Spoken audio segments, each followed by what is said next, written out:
आज हमने बनाई है बहुत ही ज्यादा स्वादिष्ट खस्ता मजेदार सी कचौड़ी। चलिए फ्रेंड्स, आपको तोड़ के दिखा देते हैं। ये देखिए कितनी ज़्यादा खस्ता मज़ेदार परतदार सी बनकर तैयार हुई है। देखिए कितनी बढ़िया बनी है और फिर जिसने खाया सबको बहुत ज़्यादा पसंद आई है। अंदर से तो हमने जो फिलिंग भरी है वो स्वादिष्ट बनी ही है, लेकिन ऊपर से भी बहुत ज़्यादा परतदार बनी है। फिर इसे खाएं घर की बनी अंबिया पुदीना की चटनी के साथ। चटनी के साथ इनका स्वाद और अधिक बढ़ जाता है और इन्हें बनाना बहुत ही ज्यादा आसान है। इसे बनाने के लिए हमने यहाँ पे ले लिया है 1 कप मैदा और ये हमारा कप 250 ग्राम के बराबर है। और अब हमने इसमें डाला है आधा चम्मच भर नमक और इसके साथ ही आधा चम्मच अजवाइन भी हमने क्रश करके डाल देनी है। साथ में हमने ले लिया है शुद्ध देसी घी, क्योंकि शुद्ध देसी घी का ही मौन बहुत अच्छा लगता है। आप चाहे तो वैसे रिफाइंड ऑयल भी इस्तेमाल कर सकते हैं। और अब हमने खाना खाने वाले 3 चम्मच देसी घी को इसमें डाला है। घी हमने पिघला कर ही लेना है और सारे मैदे में अच्छे से मिक्स करेंगे ताकि सभी चीजें आपस में अच्छे से मिक्स हो जाएं। मैदे को घी के साथ मिलाने के बाद हम इसकी मुट्ठी बनाकर देखेंगे। अगर इसकी मुट्ठी बनती है तो इसका मतलब इस मैदे में घी बराबर है। इससे ज्यादा हमें घी और नहीं डालना है। और अगर नहीं बनती है तो इसमें 1-2 चम्मच भर घी और डाल लेंगे। और अब हम इसमें डालेंगे पानी। हमने इसी कप से नाप के लगभग 1/4 से भी कम पानी को लिया है। यहाँ हमने नॉर्मल पानी को ही थोड़ा थोड़ा करके मैदे में डाल देना है। यहाँ पर मैदे को थोड़ा हमने सख्ती गूंद कर तैयार करना होगा। ध्यान रहे फ्रेंड्स कि हमारा मैदा बिल्कुल भी ढीला नहीं होना चाहिए, नहीं तो फिर हमारी कचौड़ी बिल्कुल भी अच्छी नहीं बनेगी। तो आप यूँ समझ लीजिए कि मैदे को कम से कम पानी डाल के गूंदना है, बस इतना कि बस सारा मैदा अच्छे से इकट्ठा हो पाए। अब मैदा अच्छे से गूंद चुका तो हमने इसे फोल्ड करके रख लिया है। क्लिंग रैप से भी ढक दिया और फिर ढक्कन से भी ढक देना है ताकि बिल्कुल ये सूखे नहीं। और इसको हम 10-15 मिनट के लिए रेस्ट के लिए छोड़ देते हैं। तब तक हमने यहाँ पे रख लिया है एक पैन। गैस को ऑन करेंगे लो फ्लेम पर। एक बड़ा चम्मच सरसों का तेल गर्म होने के बाद इसमें डाला है आधा चम्मच भर जीरा। जीरे को भी अच्छे से हम भून लेते हैं और इसके बाद हमने गैस की फ्लेम को बंद कर दिया है। और कभी भी आपको हल्के फुल्के मसालों के साथ कोई सब्जी बनानी हो तो बीच बीच में आप गैस की फ्लेम को बंद भी कर सकते हैं ताकि मसाले बिल्कुल भी जले नहीं। और अब हमने यहाँ पे ले लिया है 2 इंच भर अदरक का टुकड़ा। इसे हमने अच्छे से पैन में ग्रेट कर लिया है। सब्जी का थोड़ा रंग अच्छा दिखे इसके लिए डाला है आधा चम्मच लाल कश्मीरी मिर्च और इसके साथ 2 हरी मिर्च को भी कुतर के डाल दिया है। और अब डाला है आधा चम्मच गरम मसाला। साथ ही में डाला है आधा चम्मच से भी थोड़ी कम हल्दी। आधा चम्मच भुना पिसा सूखा धनिया डाला है और इसके साथ ही हमने आधा चम्मच नमक को भी डाल दिया है। अब सारे मसाले डालने के बाद हमने गैस की फ्लेम को ऑन किया है लो फ्लेम पर।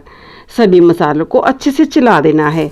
ये सारे मसाले आपस में अच्छे से मिक्स हो जाएं और थोड़े से भुन पाएं। मसाले अच्छे से भुन गए तो हमने यहाँ पे 4 उबले आलू को लिया है। साथ ही में इन्हें भी ग्रेट करके इसमें डाल देते हैं। और अब आलू को भी सारे मसालों के साथ अच्छे से मिक्स कर लेना है। सारे ही मसाले और आलू अच्छे से मिक्स हो चुके हैं। 1-2 मिनट हमने इन्हें अच्छे से लो फ्लेम पर भून लिया है। तो अब हम गैस की फ्लेम को बंद कर देते हैं।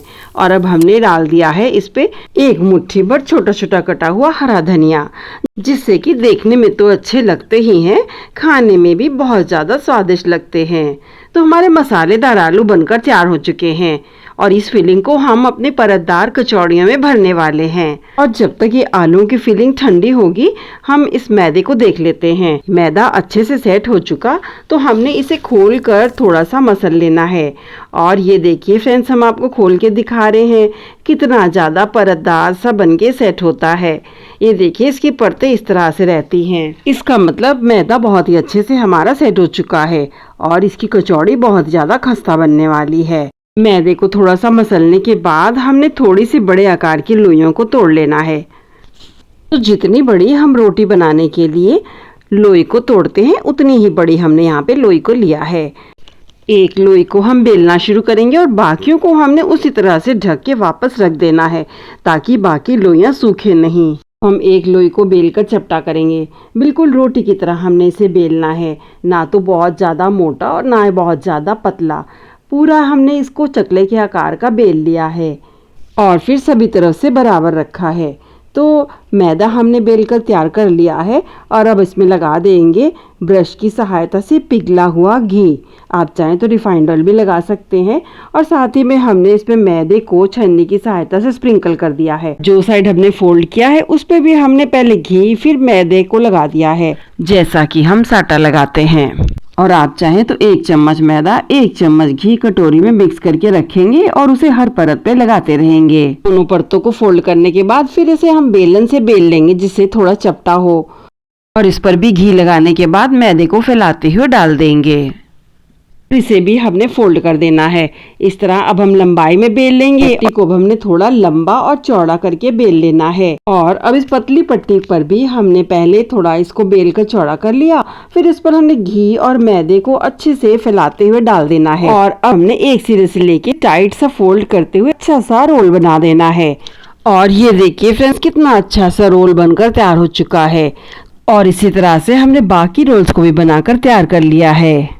और अब एक रोल को लेंगे और चाकू की सहायता से बीच से कट कर लेंगे। ध्यान रहे फ्रेंड्स, कटे हुए भाग को हमने नीचे रखना है और फिर हमने इसे पतला चपटा बेल लेना है।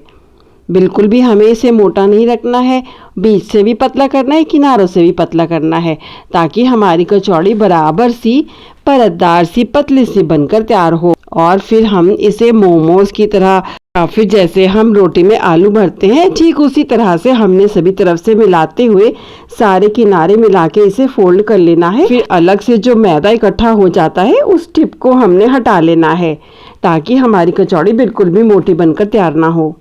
और अब हमने कढ़ाई में तेल को गर्म करने के लिए रख दिया है। सारी कचौड़ियों को इस तरह से बनाकर तैयार कर लेना है। कचौड़ियों को तलने के लिए हमने भारे तल की कढ़ाई का इस्तेमाल करना होगा। सरसों के तेल को हमने गर्म कर लिया है और आंच को हमने लो और मीडियम के बीच में रखा है। इसी पर हम सारी कचौड़ियों को तलेंगे। तो अब हमने सारी कचौड़ियों को इसमें एक एक करके डाल दिया है। इसी आंच पे हम इसे सिकने देंगे और इन कचौड़ियों को तलने में लगभग 10 से 15 मिनट का समय लगता है। कचौड़ियों को डालने के बाद हमने 2-3 मिनट तक इन्हें हिलाना नहीं होगा, बल्कि इन्हें सिकने देना है।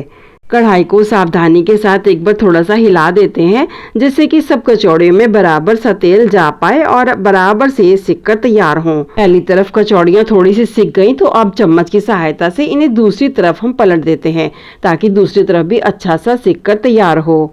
इसे भी हम 2-4 मिनट इस तरह से सिकने देते हैं। दूसरी तरफ भी सिकने के बाद हमने इसे फिर से पहली तरफ पलट देना है, जिससे कि पहली तरफ भी अच्छे से सिक पाए। कचौड़ियों को सिकते लगभग 10-12 मिनट हो चुके हैं। दोनों ही तरफ अच्छे से सुनहरी सी सिक कर तैयार हो चुकी हैं। तो पलटे और छन्नी की सहायता से हमने इन्हें निकाल लेना है। थोड़ा सा तेल को 2 मिनट निचोड़ने देते हैं। सारा तेल इसका अच्छे से निकल चुका है और आप देख सकते हैं फ्रेंड्स कि इन कचौड़ियों में तेल इनके साथ बिल्कुल भी नहीं है। इसका मतलब अच्छे से सिक कर तैयार हुई हैं। और अब हम इन्हें निकाल लेते हैं प्लेट में। कचौड़ियाँ दोनों ही तरफ से अच्छे से सिक कर तैयार हो चुकी हैं। थोड़ा ठंडा होने देते हैं और अब हम आपको तोड़ के दिखा देते हैं फ्रेंड्स। ये देखिए कितनी ज़्यादा खस्ता, मज़ेदार, परतदार सी स्वादिष्ट कचौड़ियाँ बनकर तैयार हो चुकी हैं। आप भी इस तरह से बनाएंगे फ्रेंड्स तो आपकी भी कचौड़ियाँ बहुत ही ज़्यादा बढ़िया बनकर तैयार होंगी। इन मज़ेदार स्वादिष्ट कचौड़ियों को बनाना खाना हमें लाइक और सब्सक्राइब करना बिल्कुल ना भूलें।